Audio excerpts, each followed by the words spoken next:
የፈራነው ደርሰናል ጋይስ። ኤአይን በተመለከተ ብዙዎቻችሁ የምታውቁት እንግዲህ ከጥቅሙ አንጻር ነው። ይጠቅመናል፣ ብዙ ነገሮችን ይሰራልናል ነው። እውነት ነው፣ ያንን ያደርጋል።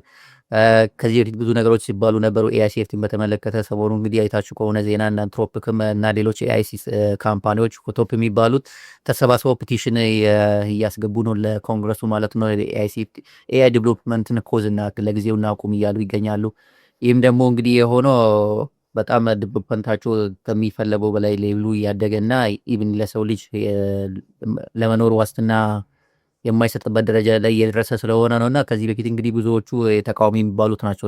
ጄፍሪ የሚባለው ዘጋድ ፋዘር ኦፍ ኤአይ የሚባለው የኤአይ አባት የሚባለው የኖቤል ሽልማት ያገኘው ሰውዬ ነበር። በጣም እሱና ሌሎቹ ማለት ነው ኤአይ ሴፍቲን በተመለከተ አውት ኦፍ ኮንትሮል ከቁጥጥራችን ውጭ ሊወጡ ይችላሉ ኤአይ ሲስተሞች እያለ የነበረው እና አሁን አይ ቲንክ ፋይናሊ እነዚህ ኤአይ ድርጅቶችም ያ ነገር እየገባቸው ይሆን አላቅም፣ ብቻ ይህንን ፖዝና እርግና እንስማማ የሆነ ነገር ላይ ህግ ይውጣለት ምናምን የሚል ነገር ላይ ይደርሷል። ይህ ደግሞ ብዙዎቻችን እንግዲህ ልብ ያላልነው ጉዳይ ነው። እኔ ከመጀመሪያውን ጀምሮ ኤአይ ሲስተሞች ሲነሳ ከተተል የነበረው ከሴፍቲ አንጻር ነው። በኋላ ምን ሊያመጡ ይችላሉ፣ ዲቨሎፕመንታቸው እንዴት ነው እየሄደ ያለው፣ ይሄንን ምንስ ሪስክ አላቸው ምለው ነገር ላይ ነበር ፎከስ አድርጌ እንትን ነገሮችን ፎሎአፕስ አድርጌ የነበረው።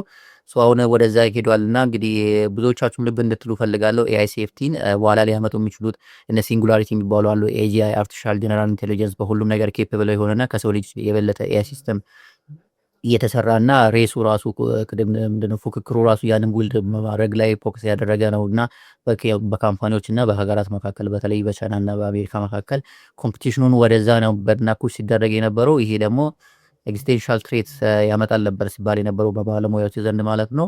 ስለዚህ አይ ቲንክ ፋይናሊ አንደርስታንድ አድርጎት ከሆነ አላቅም፣ እናንተም ልብ እንድትሉ ፈልጎ ኤቭሪ ታይም ኤአይ ሲስተሞችን ስትጠቀሙ የሆነ ኬፓቢሊቲ ተለኳል የሚባሉ ነገር ስትሰሙ ከሴፍቲ አንጻር በኋላ ምን ሊሆኑ ይችላሉ ሊደርሱ ይችላሉ ብሎ እንድታስቡ ላሳስባችሁና ላስታውሳችሁ ፈልጌ ነው።